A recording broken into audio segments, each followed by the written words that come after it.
Monday Night Bitcoin. Cheers. Welcome to another 21 minutes of all things Bitcoin. So we are here. I'm George. This is Brian. We're XPUB. Tell us, what is XPUB? All right, XPUB is the open source. So I don't know if people saw this on Twitter, but like XPUB is the name of an open source Bitcoin bar concept. You can open one in your area. That's the entire point of XPUB. We're currently at the Anaheim location, which here, if you can see, this is if you go to brianharrington.org/XPUB, look, we're gonna choose the $2 open node option. The reason why I'm choosing that is because Lightning is not available on our BTC Pay server yet, but we're currently crunching through that right now. We're gonna continue, and because we like both these projects, so we're gonna support both these projects, we're gonna pick Lightning, and George is gonna pay for his Lightning beer right now. Hey, thanks for the beer. I'm gonna use Wallet of Satoshi, which I really appreciate actually. One beer. Show him the 17,000. 17,000 sats. About $1 to $2. Worth it. Worth Cheers. it. Thank you, my friend. Perfect. Show them that. Payment sent. Boom. See, Wallet of Satoshi is so easy. It is. Why do people have beef with Wallet of Satoshi? They say it's custodial. Custodial. Yeah. So like they can control my funds. Yeah. Like a bank. Like a bank. Yes. I still have a bank account, I guess. So right. For Lightning, it's fine because I'm gonna carry just a small balance. So. Exactly. And it just works. Like we talked to Mike at Bitcoin Beach about that. Like it just works. Yeah, it's like, very simple. I like Wallet of Satoshi too. I've started using it for paying my kids for like chores here and there, which is super clutch. That's actually my son.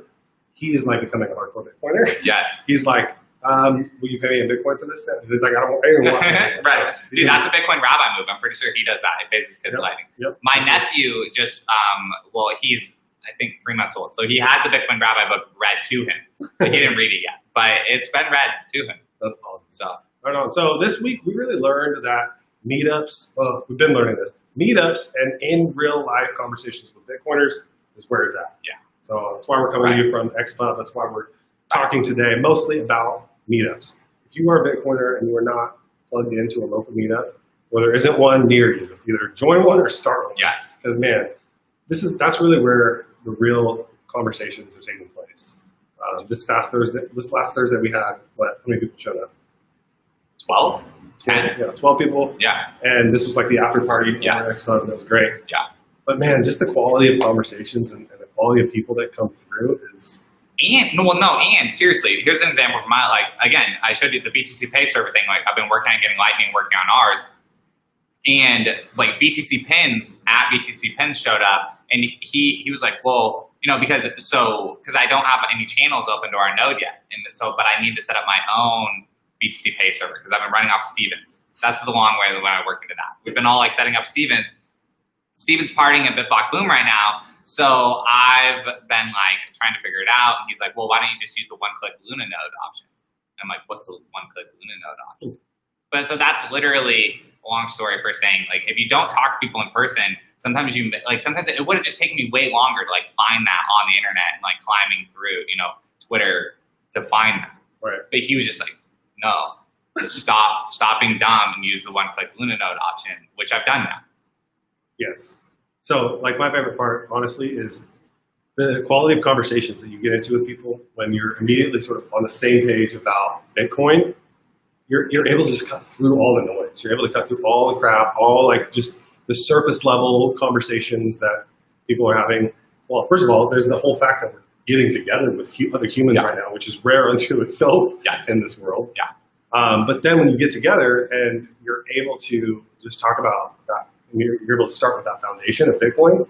Right. Because like, look, I don't want to argue about the theory of custodial versus non-custodial Lightning over like Twitter. I want to be talking with another person about, hey, how are you using Lightning to get groceries for your family? What wallets are working for you? Like, that's what I want to talk about. And I'm down to compare pros and cons of like all of them and get to like where we need to go. Like, I'm going to release a video soon on like a second part to my circular economy like theory video of just how do you earn Bitcoin and buy food with it? Right. Yeah. Period. That's what a lot of people want to know. That's what we want to know. And how do you replace it first? Right. Replace then spend. Right. How do you earn it? How do you earn it? So you're always replacing. Oh, yes. Earn it. Yes. I missed that part. Yes. I was in my old brain. Dude, shout out to like our like fearless co-founder Russell, just pay me in Bitcoin. He knew it just all comes back to it. No doubt. Yeah, that was pretty prophetic in a lot of ways of like, yes, it is all about earning. Ragnar, someone else who talks, who preaches the gospel of earning. You have to demand Bitcoin for your services. Yes. You have to demand it. It's like, just like Kingston. It's like, pay me in Bitcoin and I will do this. Right. And it's true. It's just, when you earn it, it does fundamentally change your relationship to that earning, because it's less about, paying bills, and it's more about like your future, I guess. Well, and it's just exciting. Like, it honestly made me like work more. Like, as soon as you taste earning Bitcoin, you're gonna want to do it more, and so it's worth it. Like, people today, it's worth it to like learn BTC Pay, like learn OpenNode, like learn the Strike app, learn these things so that you can start demanding Bitcoin for your services. Right. I think the other thing that was interesting about Thursday is people came that we've never met before, that just found us online. They're just like, oh, I saw this thing on Meetups, and like so Bitcoiners are out there looking to connect with other Bitcoiners. I think that's a fact. And just the inbound we've seen, like the DMs and things like that. No, and I already have people like, so we're here in Orange County, like a little bit south of LA. Like, we're like, LA is like little brother. We already have people in San Diego. I already have people out in the Inland Empire like messaging me, being like, hey, like, want to get together in our area. And so yeah, we're gonna have like satellite things going on. Right. So shout out to Stephen Cole, who is at Big Block Boone. Wish we could join you. But yeah, this meetup thing on Thursday. We'll get rid of that by Thursday. It's going down again. Yes. This coming Thursday, every Thursday in August? Yes. OCBitcoinNetwork.com will get you right to the meetup page. OCBitcoinNetwork.com every Thursday in August. Just come out. If you're in LA, if you're in Inland Empire, like we're within like an hour drive. Yeah. Come hang. It's gonna be a good time. We'll see you then. What else? What else is on your mind this week? Honestly, it's been a lot of BTC Pay server, a lot of Lightning stuff, and the community building has like been going awesome every day. Just wake up to new DMs. I was at a brewery and in Huntington while Trump's press conference was going on. That was pretty wild. If we're just going to circle all the way back to macroeconomics, because we always take it back to macro. Yeah, what do you think of that? That was super interesting. What he did, basically, just went like through Congress, cut through the crowd. Yeah. So here's I'm a full-blown accelerationist now. Like, I've seen people on Twitter talking about this, but I'm very like, even the day before, I was like, just cancel student loans. Just cancel. Right. Just send the bit, like, because like, if Jerome Powell said on 60 Minutes that he has infinite ability to just add zeros, to the computer. Okay, well then, as that theory would hold, we should have infinite ability to remove zeros from the computer. So just remove the zeros. And then my dad texts me. He's like, hey, like, I had to pay off my student loans. I think you should have to pay yours off. And I'm like, look, I can empathize with that. I understand that. I just think we're in such crazy times, and the whole thing has been exposed as like so, fake and fraudulent that. But not minimizing people's frustrations. There will be frustration. There will be, to use a biblical term, there will be gnashing of teeth.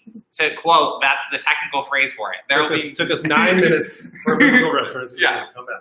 The technical term is gnashing of teeth. There will be gnashing of teeth. Like, with this great reset, there is going to be a lot of bummers and a lot of frustration. A lot of weeping and gnashing of teeth. Yes. So, like, if you are someone like your dad texts you, like, I had to pay it off, it does seem unfair. Totally. But if you've adopted an accelerationist perspective, basically what you're saying is the whole system's up anyway.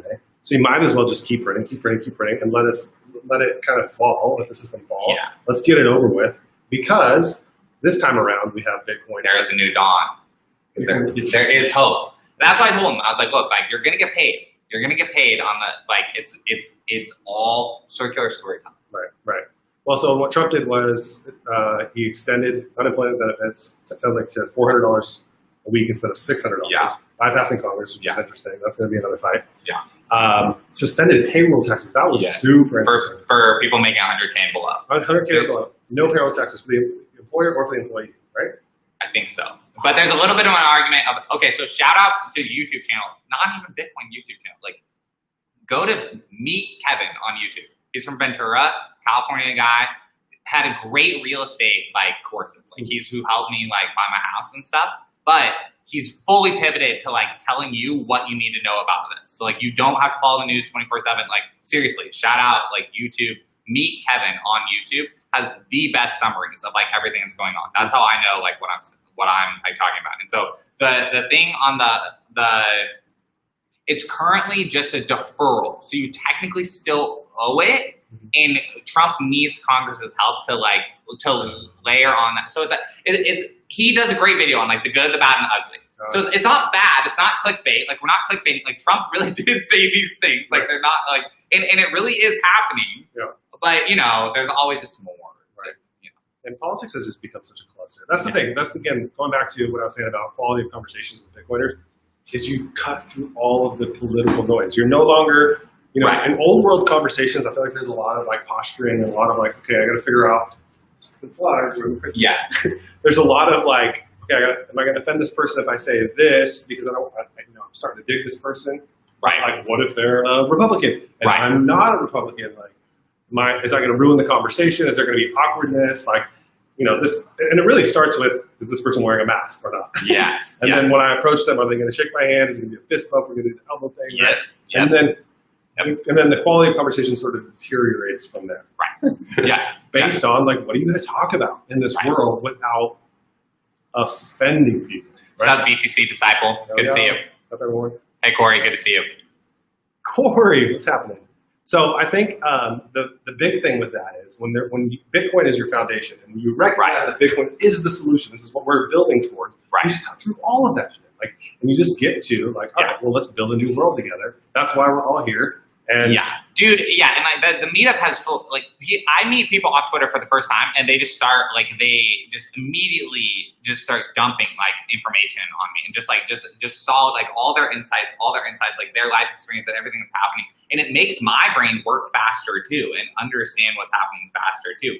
And we've noticed this. Here's another powerful thing about meetups too. I know there's a lot of like husband-wife jokes going on Twitter and like guys versus girls, like Bitcoin, like on Twitter. There's a lot of that. Here's what happens when you come in person. When I'm gonna say it, when guys bring their wives or their girlfriends to the Bitcoin meetup, the like wives and the girlfriends are able to connect. Period. I don't know how else to like say it more than that. I'm just gonna like drill down straight to that. And it lets them know that there's other people out there that are quote like them, okay? And that happens in real life, and it helps make like sense to a lot of people, and then everybody is able to like grow, together. Dude, and all the women who come through, it's like they always start with, well, I'm not really a Bitcoiner, or like my husband's really into it. Right. But then you listen to them talk and you engage in the conversation, and you're like, you are a Bitcoiner, my friend. Yeah. You know way more than probably some of these guys here. So that's been really cool too. It's just like it increases the confidence level of like, oh, I do know what I'm talking about. Totally. Okay, dude, and let's talk about our pivot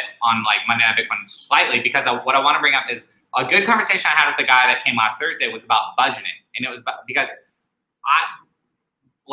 it's already hard to budget by yourself, okay? And then it's hard to be married and talk about finances with someone else. And then it's triply as hard to add another currency to the thing too. So now you're trying to do married budgeting in two currencies. That's something that I'm passionate about. And like Shren and I have been working on like finding solutions for that. And I want to bring those solutions here like too on Monday Night Bitcoin. And so talking about how like we're going to do a little bit of like team leading off. So basically, this vibe, this XPUB vibe, was kind of one of the aspirations of Monday Night Bitcoin when we started doing it. And it's gone great. We enjoy it. But this is officially the last pre-season edition of Monday Night Bitcoin. What we're going to start doing next week is more individual sort of what we're each passionate about week to week, sharing about that because we don't want to kind of have it feel too like all over the place. Yeah. So it's like people like tuning into our conversation, which I think can be cool, and we'll probably still do that from time to time. But for Monday Night Bitcoin specifically, what we want to do is have focused conversation, maybe something that we want to tee up, like a conversation that we can then carry into the week. Yes. So yes, because there's a ton of the community has fully taken off. Like we all love like hanging out with Marty and Matt, and like we're all freaks, and like we're a part of that community. And then a lot of people are starting to develop their local, Bitcoin community. And so something that like George and I have been like passionate about is like just finding different ways to help people make connections between all these things. Like one example is just like the circular economy stuff. The circular economy stuff has been a little bit confusing and a little bit frustrating and just a little bit differing opinions for like a lot of people. What I want to do is I just want to produce some really easy videos and just look the way that this app integrates with this app and how to earn Bitcoin through this button on your website. Like very just like kind of giving people information, giving people tips, or same thing with the like husband and wife, like Bitcoin budgeting. I'll do some screen shares of like showing the Excel sheets that Shereen and I are using, and like really give people solid kind of like points that I hope then other people can go out and discuss. And for me, I'm really focused on, I would say spiral dynamics is kind of like the base level of the message I want to try to communicate, because especially as we enter this bull run and we see prices continue to rise, Bitcoin prices continue to rise, or the US dollar price continue to tank, whichever one you want to call it, and our phones are blowing up with our normie friends who know we're into Bitcoin. Right. That conversation is really what's fascinating to me. And through a spiral dynamic lens, what I'm talking about basically is how do you help people sort of let go of the old world and embrace the new world of Bitcoin? And there's some real challenges to that. I think Bitcoiners sometimes, we can struggle to try to carry forward our old world ways of thinking into Bitcoin conversations, whether it's defending our former political ideology or something that we're really passionate about, like we're trying to force like libertarianism into Bitcoin. Right. And it's like, libertarianism certainly influenced Bitcoin and certainly influences a lot of Bitcoiners, but they're not the same thing. Yeah. So it's picking the right hill to die on, picking the right hill to fight for, and like being mission driven, like as a whole. And I think that's also sometimes like, so especially on that key of like being mission driven, like as a whole, like a lot of hyper Bitcoinization. Yeah. Well, just the mission of like, I don't know, is saving the country? Is that kind of an old world? Is that an old world way of putting it? I think it's global. I think even that. It's like, so a nationalistic perspective is limited when you start thinking about Bitcoin as a solution, because it's a global solving problems. I don't super like the word hyper Bitcoinization. I'm not anti it. I just don't know what that means. And it doesn't help. And it's too, I don't know. And normies can't like do that. But like this. The meetups, dude, they just sharpen your ability to like talk to others, and they sharpen your own talking points, because what I'm doing is like, so here in Orange County, I know a lot of people that are stuck in the old like political world. Like I honestly do. Like I have a lot of friends that are stuck in the old political world, and so what I do is I invite them kind of like one at a time, and I'm like, hey, like, dude, you're like identifying everything that's happening in the world like 95% right. But your solutions are just slightly stuck in kind of the old paradigm. And then we start twisting them and start unlocking them and start helping them like do it. Like that's something that's fun. And that's why this is so key. Yeah. Bitcoin is the solution, because we have so many problems. And the solutions that we're coming up with are they fall so short of trying to address them. There's so much work to do. Like dude, this morning, okay, look, guys, we have slightly like BlockFi sent out a tweet this morning that just was, we're going here. They just sent out a tweet this morning that said, if you could invent a new cryptocurrency, what would you name it? And I got a little bit triggered. I don't super like the word triggered, but it probably identifies what happened, okay? And here's why. This is not just Bitcoin maximalists or whatever getting angry or whatever. Like, it doesn't feel mission driven. Like, BlockFi has a place in the landscape. It does. Right. Like, and I can talk about where it fits in and what Bitcoin budgeting it solves and where Bitcoin banking fits in. I can go on and on about like all this whole thing. Like 2 minutes. No, and that's not even for today. The point is about staying mission driven. The point is about staying mission driven and like keeping the conversations like on topic. Like, and that's like, that's what I think the meetup does. And because new people don't need to be sent down the path of random hypothetical, what if there's a new cryptocurrency? No, we need to leverage the ones that we have to change the world. Like that's what I was like, bring it all back to change the world. Don't bring it back to hypothetical random conversation. I mean, and this mantra is really just another way of saying Bitcoin fixes this, obviously, right? Like that whole meme is talking about how Bitcoin is the solution. So what's your problem? Yeah, Bitcoin's the solution to that. And so I love Pierre Rochard on the last few days. Oh my God, it's cracking me up because it's revealing that whatever other coins, Ethereum, whatever communities think they're creating might be interesting, I guess, at some level in some other realm, but if you can't answer this very, very simple question of what is the supply, you don't like what how many ETH are there? Yeah, I don't know. How many Bitcoin are 21 million. 21 million, that's it. That's only Bitcoin. So it's like the juxtaposition of having a very clear-cut answer to one, having no answer to the other, just exposes what's happening. I was thinking about like, what a genius approach. So I was trying to not hop in, but I ended up like getting involved a little bit too. And I was like, dude, I'm gonna just say like, dumb Bitcoiners are smarter than dumb Ethereum people. Okay, I don't know how else to say it. I mean, Like, that's a spiral dynamic. and that's back to what you're saying, like the simple answer. Yeah. You can be a dumb Bitcoiner and be woke, and you're like, no, I know all the main stuff. No. Well, we have just approached the 21st minute of Monday Night Bitcoin, so we're going to wrap up here. Thanks so much for tuning in. And again, if you are in California, come join us. Corey, give us an answer to how many Bitcoin are already out. Yes. Thank you. About a little over 18 million. So that was quick. That was awesome. Appreciate that. You didn't have to get a script or anything. You just do it. If you're in Orange County, ocbitcoinnetwork.com. If you're anywhere within drive distance, ocbitcoinnetwork.com. See you on Thursday.